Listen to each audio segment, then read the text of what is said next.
Hello everyone, this is Professor Albert Nigrin. I'm the Executive Director of the New Jersey International Film Festival, and I'm here today. We have two special guests and we're going to be doing an interview with them. But before we do that, just to let you know that the International Film Festival will be taking place on Fridays, Saturdays, and Sundays between June 2nd and June 11th.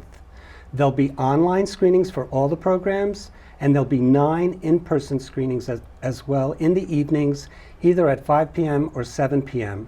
Tickets are only $15 for each program, and just about every program will have a Q&A with the filmmaker and with actors, screenwriters. They'll be there too. Plus, you get to watch the movie online as well, so each ticket is good for the online version and the in-person one when it's available. And today we have two wonderful people here to talk about their movie Stargazer. We have Alan McIntyre. He is the director, the DP, and the editor of the film. And Kate Ginna, she's the star and the co-writer of the movie. Welcome. Thank you. It's so nice to have you guys here. I love your film. I mean, I was not part of the jury that saw it, but then after they presented me with these films, I have to find a home for them on the schedule. I said, this has got to have a premiere spot in our lineup, and I'm really happy to say that it's our closer. You'll be screened on June 11th. It'll be at 7 p.m. for the in-person. But let's talk about the movie. It's a wonderful film that focuses on a young woman who's writing her PhD, who's finished her PhD, and she's writing about an astronomer named Cecilia Payne, and she's trying to shop around her story. So, is that an accurate description? Yeah, I think that in theory, Grace, who I play, who's the main character, is actually really finishing her senior year sort of thesis, but it's actually never really defined in the film, so, you know, choose your own adventure. So it's not a PhD, it's a thesis for undergrad? I think so, yes. Cool. I wish I had Rob Ackerman, my co-writer, here to fact check me, but yes, I think when we wrote it, we sort of conceived of her as like a 22-year-old sort of senior, but very mature for her age and also very young for her age in other ways. But yeah. Well, you playing Grace, you're just beaming, and I think that as I mentioned to my collaborators, I thought, wow, she just lights up the screen. Oh, yeah. So I think just for seeing you on the screen, I think is worth the price of admission. But the movie is really sexy. It has some really wonderful flourishes, and I think just from a visual standpoint, it's eye candy and it's really wonderful to look at. So my next question is, how did you two guys come together? Well, we met through our other star who plays Spike, one of the lead characters in the film, that is a reporter.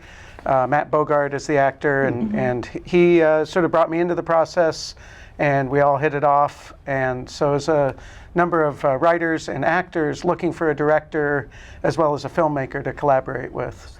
Yeah. That's very cool. And was it easy gelling as a unit? Well, it was in the middle of COVID. We had to sort of keep our distance, but also collaborate. So we had a wonderful place up in Armonk, New York, where we kind of came together at the writer Rob Ackerman's house and stayed on his porch. And we had about 2 months of rehearsing and rewriting, basically, writing it to the parts, to the characters, to the actors. It was really a kind of a luxury that I think often does not happen, but we were incredibly lucky to have time, space, patience with each other, and so in that way it made it an incredibly easy transition onto set, because we all had sort of we didn't have to improvise knowing each other, we really did know each other. That's very cool. I guess we should tell the audience a little bit more about the film, because it's based on a true person, which I did do my Google work afterward, and I thought she's such an amazing lady. And tell us a little bit about Cecilia Payne. I mean... Yeah, she is an incredible person, which was really the impetus for this whole project, which is that Rob Ackerman, again, my co-writer, had, and I started out as background as his assistant, as his writing assistant, just sort of like, you know, editing and helping him write. And then he always said to me, like, I really want to write this story about this woman. He had read this book called, I think it was called E equals MC squared, where she was mentioned in it. And Rob was like, who is this woman that nobody knows about? That's insane that no one knows about her. She should be known about. And so then he started to develop a play about her, and I was helping him write it. And then it became a screenplay. But the short story is that, yeah, Cecilia Payne, this is everything you hear about her in the movie, our movie, is true. Yeah. That she was completely sort of, I don't know what the right word is, but disregarded and screwed as a woman out of her own credit for an amazing discovery. And worthy of the attention. And the Me Too movement, I think, is, your film is funny. It's serious, too. There are serious elements. It's a feminist film in many ways. For sure. You learn so much, too. So it ticked all the boxes for us. We want to celebrate humanist films. Films that celebrate man and woman in all their greatness. And I think your film does that. Plus, it's very sexy. I mean, there is sex in the movie. There is nudity in the film. Totally. And I think, when you're watching the film as a young person, they need to have that. But I think the film will also appeal to folks that are a little older, like myself. And because it is smart, I think comedy can sometimes dumb down to the level where it's just silly. Yeah. But your film is not silly. I think it's well taken, and we're following Grace as she's making her way, and she has to make decisions about certain events that are going to happen in the film, and she grows through the process. Yeah. No, it's important for us to build a multifaceted film. And also, since it was originally a play, it was very talk heavy. So I was looking to find ways to make it visual. And Leigh Nico plays the amazing dancer called Diana in the film. So she's working on her dance thesis and brings another form of feminism into it in terms of the Atalanta myth from Greek mythology. So that was really fantastic to kind of have all these layers to play with, visualizing a play as well as... It's a total, onion of a movie.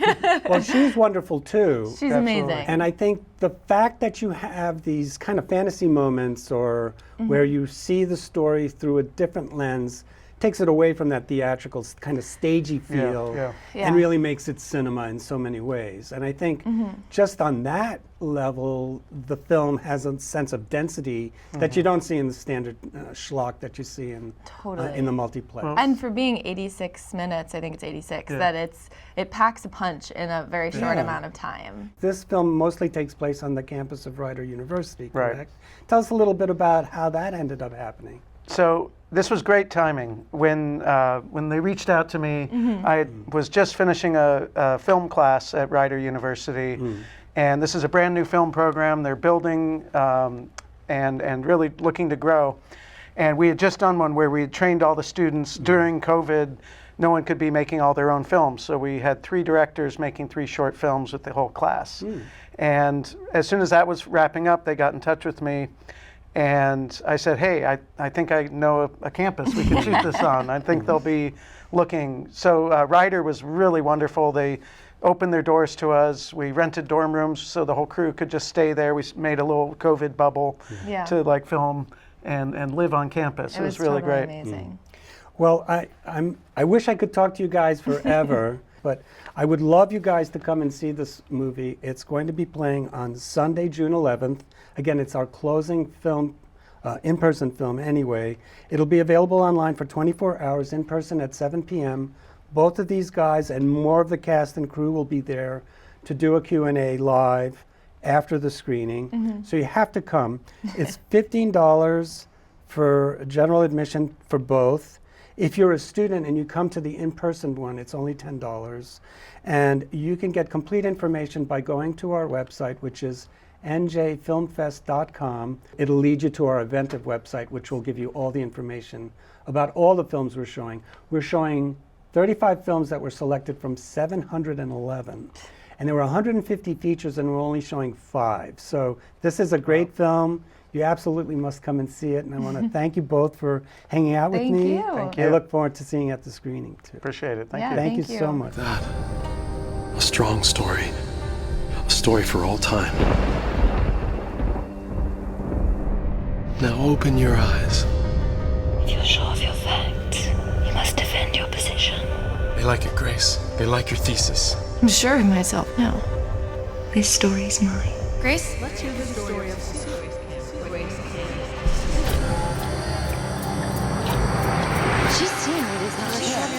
must defend your story you position. actually care about. You have an authority when I believed I was right.